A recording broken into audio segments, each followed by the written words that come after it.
à tous, c'est Fanny, j'espère que votre poney va bien.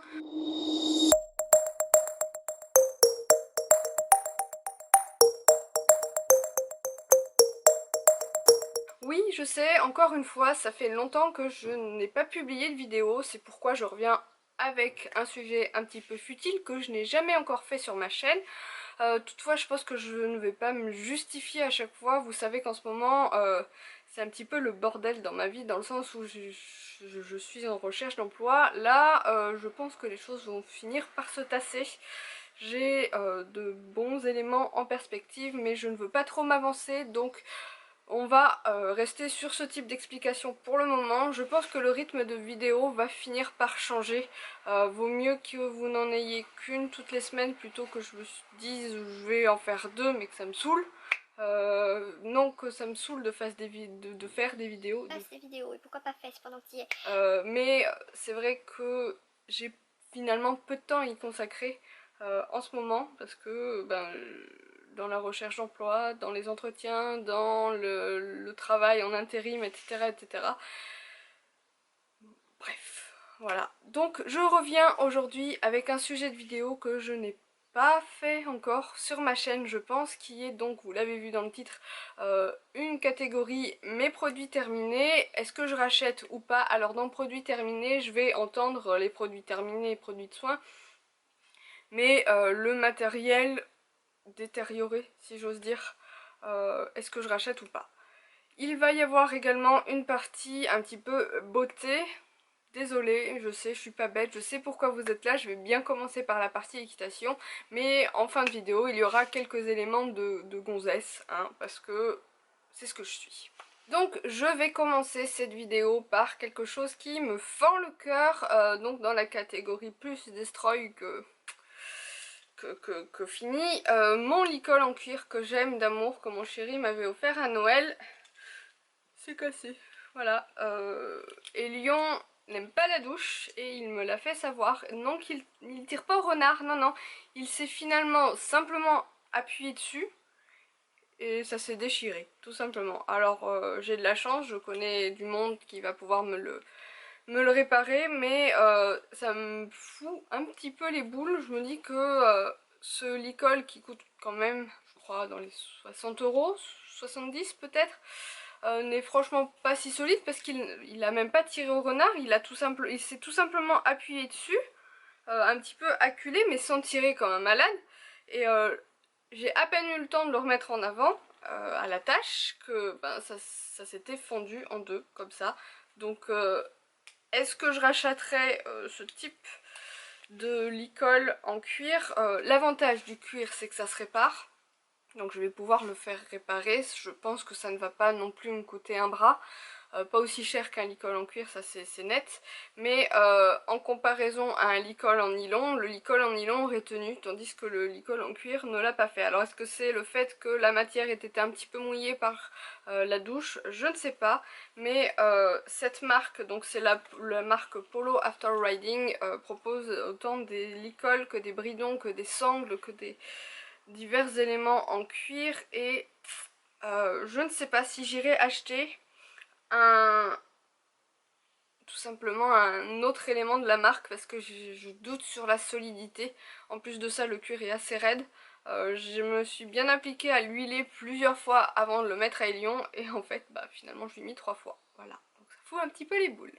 Deuxième élément dans la catégorie Destroy, est-ce que je rachète ou pas? Mes cloches de chez Norton avec le mouton synthétique. Je vous en avais déjà parlé, je vous les avais présentées il y a quelques temps de ça en haul, enfin ça va faire un moment maintenant.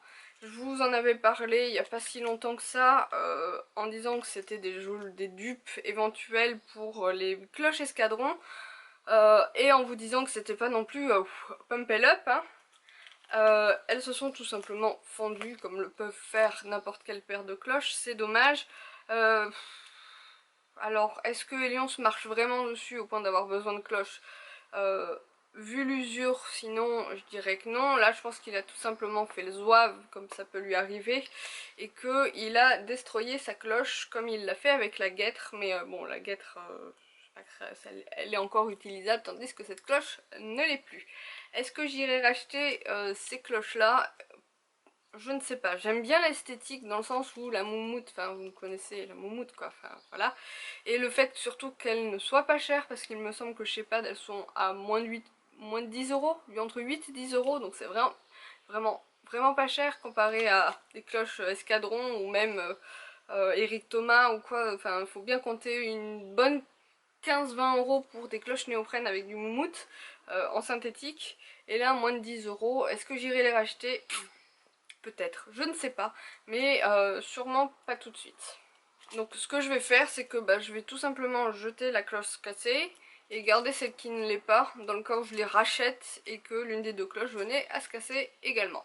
Ah oui, il y a un truc bizarre chez Norton, je me suis rendu compte le jour où je les ai achetés, enfin le jour où je les ai essayés à Lyon, que on a deux cloches du même côté. Alors je me suis pas trompée dans le rayon, elles étaient bien accrochées ensemble et tout, mais vous voyez ce sont deux cloches gauche, donc bizarre.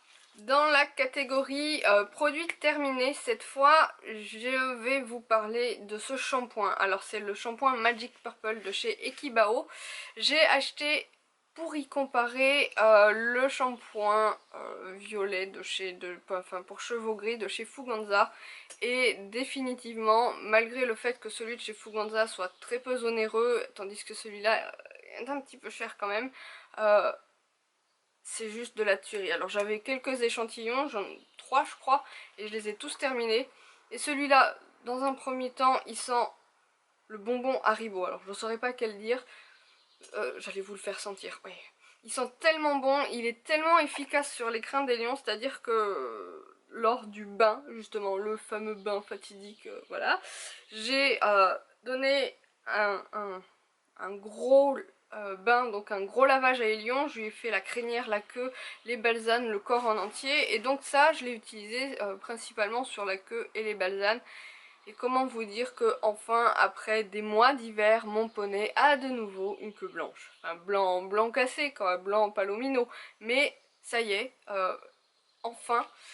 Alors qu'avec le shampoing Fuganza, eh bien ça n'a pas le même effet de brillance, ce n'est pas aussi joli. Vraiment celui-là, ne serait-ce que pour l'efficacité et pour l'odeur, vraiment, je pense que il va falloir que je me le rachète. Alors je ne l'ai pas sur moi, mais le prochain produit est aussi un élément Ekibao. J'ai fini ma Kerafit Pink de chez Ekibalo, voilà, tout est compris. C'est donc la Kerafit Pink qui fait partie du kit de démarrage quand on devient ambassadeur Ekibao. Et à savoir que je suis devenue ambassadrice Ekibao il y a 1 an et demi, bientôt 2 ans. Et le modèle de Kerafit Pink que j'avais était un modèle, une composition, disons que la kératine dans le produit faisait des grumeaux qui n'étaient vraiment pas agréables, enfin qui rendaient la graisse vraiment désagréable à utiliser. Et je me rends compte que alors là c'est une Kerafit Black que j'avais eu en échantillon à ce moment là, et c'est exactement le même souci, c'est à dire que on a la matière qui devient très liquide surtout en été, et on a des grumeaux dedans de kératine. Alors depuis la composition, enfin non pas la composition mais l'assemblage des composants, ouais c'est ça, l'assemblage des composants a été modifié, c'est-à-dire que maintenant vos Kerafit Pink ou vos Kerafit Black, au lieu d'être huileux avec des morceaux de grumeaux dedans, sont en hiver sous forme de mousse complètement inutilisable, et en été un petit peu plus liquide et dense, ce qui permet de l'utiliser. Donc je n'ai pas racheté la Kerafit Pink, toutefois j'ai racheté la Kerafit Black justement pour comparer la texture, la différence de composants. Et j'ai ma poubelle qui vient de se casser la gueule. Et du coup c'est vrai que la texture est beaucoup plus agréable à utiliser, moins en hiver parce qu'effectivement ça devient un petit peu du béton malheureusement. Ça fait un peu comme une vieille mousse au chocolat qu'on aurait laissée au congélateur. Mais en été elle est vraiment beaucoup plus facile à utiliser, beaucoup plus agréable à appliquer. Et donc j'ai pris la Kerafit Black qui, je le rappelle, ne contient pas de goudron. Le noir c'est simplement pour faire genre, hein, pour avoir un poney avec des jolis pieds noirs. Et je l'aime bien, toutefois j'aurais aimé qu'elle soit encore plus noire, mais ça c'est mon côté Barbie encore. Donc vraiment c'est une graisse, la Kerafit Black, que je recommande dans le sens où elle est plus agréable à utiliser que l'ancienne version de la Kerafit Pink et elle rend un joli pied quand même, et c'est la graisse multifonction selon moi, avec tous ces composants qui sont très agréables à sentir, à appliquer et qui sont probablement fort efficaces également. Ensuite, parmi mes éléments, est-ce que je rachète ou pas, il y a cette paire de rennes. Alors vous vous en doutez, je m'en suis très peu servie.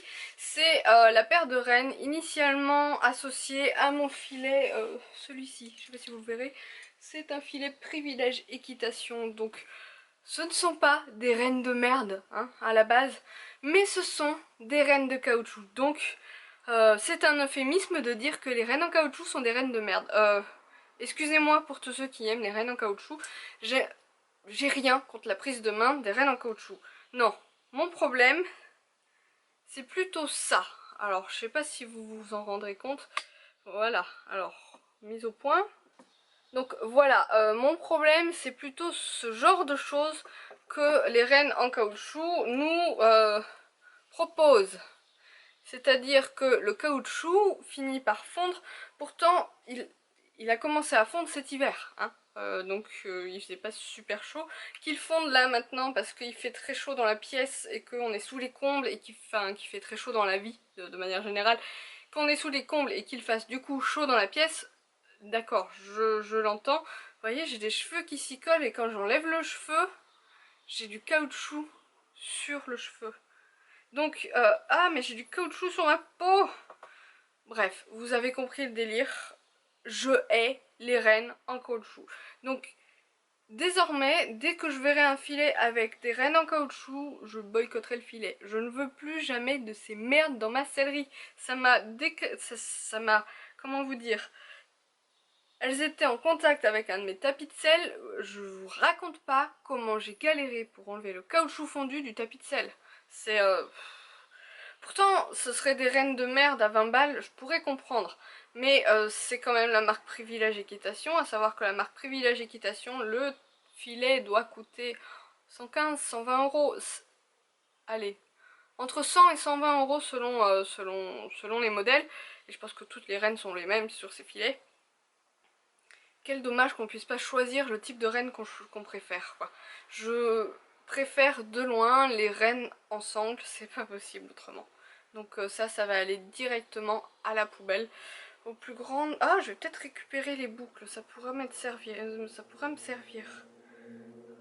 Ouais, ça pourrait servir à ma copine justement qui va réparer mon licol. Enfin, dernier élément côté poney, ce n'est pas un matériel que j'ai utilisé malheureusement et c'est par choix. Je l'ai acheté par curiosité en fait.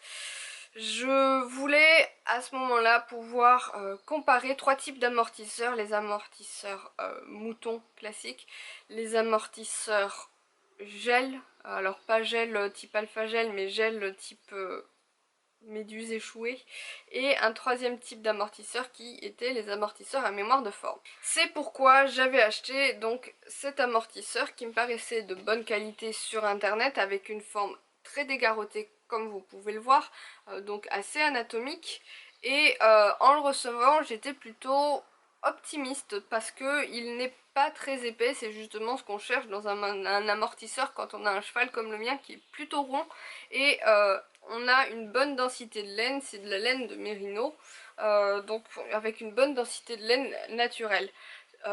Toutefois, vous le savez, cet amortisseur à la base n'avait pas de gouttière, c'est pourquoi je lui en ai créé une avec une tondeuse. Alors ça fait pas aussi joli qu'un amortisseur qui à la base en avait une, mais ça dégage bien la colonne vertébrale. Et en essayant la selle, ma selle sur Elion ces derniers temps, je me suis rendu compte que avec ce type d'amortisseur, eh bien ça n'irait pas. Ma selle est une selle avec arcade interchangeable, avec des panneaux en laine que je pourrais faire modifier au besoin, mais qui n'est pas parfaite. Enfin, c'est impossible, surtout pour un jeune cheval, d'avoir une selle parfaitement à ses mesures, parce que il change tellement. Par exemple, quand j'ai mesuré, parce que j'ai acheté la mesure d'arcade pour bien choisir l'arcade pour Elion, quand j'ai mesuré la taille d'arcade qu'il lui fallait, le temps que je commande une nouvelle arcade, que celle-ci arrive, etc., etc., eh bien, ce n'était déjà plus l'arcade qu'il lui fallait. Donc, c'est assez... chez les jeunes chevaux, ça change tellement que je pense qu'il est absolument impossible, quoi qu'on en dise, d'avoir une selle totalement adaptée. Le mieux, c'est d'avoir une selle correctement adaptable. Vous voyez ce que je veux dire? Et j'ai longtemps réfléchi sur le sujet, je pense que je ne vais pas m'éterniser, mais l'amortisseur mouton, selon moi, malgré le fait qu'il soit fin, n'est pas le choix le plus stratégique au fait d'utiliser un amortisseur ou pas sur Elion. C'est-à-dire que j'ai vraiment peur que l'amortisseur mouton finisse par faire avancer, reculer, slash tourner la selle. Et si vraiment je devais choisir un amortisseur, eh bien ce ne serait pas un amortisseur mouton. Et j'ai un petit peu abandonné mon idée de comparer trois types d'amortisseurs parce que finalement je ne suis pas très riche, faut le dire comme c'est.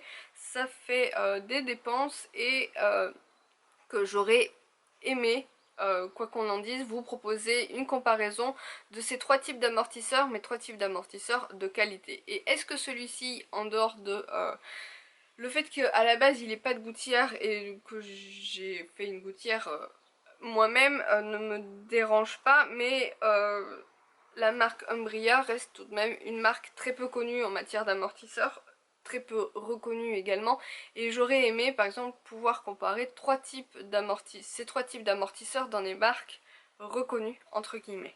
Donc c'est un petit peu au-delà de mes moyens, j'aimerais pouvoir le faire, mais je me suis dit finalement plutôt que d'acheter de la quantité au niveau des amortisseurs, autant choisir un amortisseur qui aille plutôt bien à Elion, et si vraiment je dois en choisir un, enfin en utiliser un, bien le choisir. Donc j'ai peur de m'être trompée avec celui-là, c'est pourquoi eh bien, je le revends et que je ne pense pas du coup racheter un amortisseur mouton, en tout cas pas de ce style-là. Même si c'est hyper fashion la moumoute, je suis d'accord, voilà, j'aime bien le fait d'avoir de la moumoute autour de la selle, sauf que ben voilà, donc je vends mon petit amortisseur. Voilà, donc je vais pouvoir passer aux éléments beauté. Si cela ne vous intéresse pas, vous pouvez en finir avec moi ici. Je vais vous présenter 1, 2, 3, 4 produits. En plus, c'est pas des produits, 5 produits, c'est pas des produits fantastiques, donc c'est pas très intéressant pour vous. Le premier produit que je vais vous présenter, qui m'a plutôt bien surpris, c'est une crème de jour à la grenade de chez Sienne. Donc Sienne, si ne vous connaissez pas, c'est une marque de chez Lidl. Donc, je fais mes courses chez Lidl, hein, on fait avec son là, et finalement c'est pas mal. Et donc Lidl propose une gamme de produits de beauté, si j'ose dire, qui ne sont pas de très grande qualité, puisque j'ai d'autres éléments qui sont pas fantastiques, mais qui font leur job, mais c'est pas non plus wouh. Et j'avais utilisé j'avais acheté cette crème soin du visage anti-âge. Bah oui, je commence, hein, j'ai les cheveux blancs et tout et tout. Et bon, elle est un peu grasse, mais elle est pas trop mal. Si vraiment vous avez besoin d'une crème hydratante, c'est indispensable selon moi. Essayez les crèmes de chez Lidl, c'est vraiment pas très cher, vous en avez pour moins de 3 euros. Et c'est pas un très gros contenant, donc c'est à 50 ml, donc si vraiment ça ne vous convient pas, eh bien ça va être vite fini. Je vais rester dans les crèmes, j'ai utilisé, donc là c'est sur un autre budget quand même, une crème de chez La Roche-Posay qui coûte donc un bras, je crois que c'est 15 euros pour 40 ml. C'est la Rosaliac UV légère, donc c'est une crème hydratante qui celle-là est légère comparée à l'autre, qui n'est pas anti-rides du coup. Et qui est surtout pour les personnes qui ont des peaux à tendance à rougir, quoi. C'est tout à fait mon cas, surtout en été. Je l'ai terminé. elles sont pas elle a pas une odeur fantastique, elle a une odeur de pharmacie. Est-ce que je l'ai aimée? J'ai pas l'impression de l'avoir trop kiffé. Alors certes, quand tu la sors du machin, elle fait un peu vert et du coup elle aurait tendance à atténuer les rougeurs sur ta face. Peut-être que... Non, à choisir vraiment s'il y a quelque chose à atténuer, utiliser une CC crème ou quelque chose comme ça, parce que là c'est pas franchement... Enfin, à elle toute seule, elle ne se suffit pas. Après, ce n'est qu'une crème hydratante, on va pas lui demander l'impossible. Mais ouais, c'est pas non plus fantastique. Troisième produit, j'ai terminé ma lotion tonique délicate. Donc c'est ma lotion du matin. Alors c'était quoi comme fleur? Il y avait de la rose, c'est sûr, vu l'odeur. Délicate à l'eau de fleurs. J'essaye de retrouver. Donc c'était bio, c'est Nectar of Nature. Je crois que c'est la marque de chez... Non, pas Leclerc. Intermarché, non. C'est peut-être marqué dessus. Enfin bref, d'une grande surface dans le genre là. Carrefour peut-être. Ouais, je pense qu'il y a du rose, de la rose dedans. Bref, je l'ai terminé. J'aime tellement cette odeur le matin.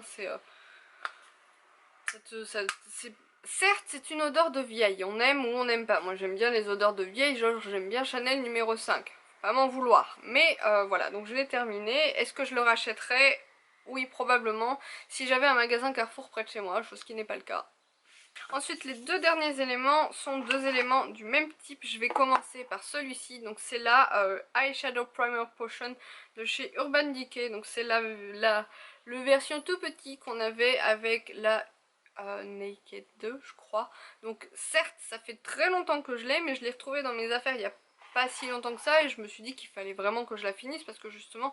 c'est pas quelque chose qui se garde éternellement et donc c'est une base à paupières plutôt correcte, heureusement pour le prix tu me diras, mais enfin je pense que pour moins cher on peut avoir aussi bien. Et donc le deuxième type de produit est exactement la même chose puisque c'est une base pour les paupières, justement moins cher puisque c'est chez PB Cosmetics et lui alors, je vais vous montrer le packaging. Déjà, on avait des petits machins en mousse dégueulasse, là. Vous savez, ces trucs-là. Est-ce que vous en servez, vous? Moi, absolument pas. Et voilà, le packaging, en fait, on avait une espèce de cire là-dedans que tu devais prélever avec le supposément petit machin en mousse pour le mettre sur tes paupières. Alors, je le faisais au doigt, on est d'accord. Et c'était pas franchement édifiant. Pas franchement efficace non plus, donc est-ce que je le rachèterai? Non, absolument pas. Enfin, pour terminer cette vidéo sur un point d'humour, je vais quand même vous éviter le je rachète ou pas de mes déodorants. Oui, je rachète du déodorant, j'aime bien en changer parce qu'au bout d'un moment mes aisselles s'y habituent et je pue, mais j'avoue que je suis pas trop fan des déodorants en spray, surtout en hiver. Bon certes on quitte l'hiver aujourd'hui, enfin en ce moment, mais j'aime bien les déos billes, même si ça paraît dégueulasse comme ça hygiéniquement parlant. Le déo spray ça fait du bien en milieu de journée quand tu as besoin de te rafraîchir, hein. On va pas aller dans les dessins, mais ouais, j'avoue que je préfère le déo billes et je dirais même plus par rapport à l'odeur, je préfère la pierre d'Alain. Voilà. Voilà, sur ce, cette vidéo est terminée. J'espère qu'elle vous aura plu. Je pense que vous vous êtes probablement arrêté au moment équitation ou que vous avez complètement décroché pour tout ce qui était beauté, mais je ne vous en veux pas. Équation Cavalière, c'est une chaîne aussi un petit peu de filles, donc c'est pour ça que j'ai tenu à y mettre quelques éléments. Concernant mon amortisseur, donc cette petite chose là, si vraiment vous êtes intéressé par le fait de l'acheter, je ne souhaite pas énoncer son prix, enfin c'est pas le thème de la vidéo. Si c'est quelque chose qui vous intéresse, n'hésitez pas à me le demander, je reviendrai vers vous.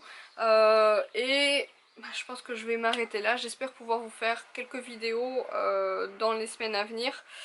Je vous tiendrai au courant par rapport au reste parce qu'il y a, je pense que sans vouloir m'avancer, il va y avoir beaucoup d'évolutions dans ma vie, dans celle, dans l'environnement, dans celle des lions également du coup. Et mais je ne veux pas brûler les étapes. Donc je vous fais plein de papouilles à votre poney, à votre chien, à votre chat, voilà, comme d'hab. Ciao.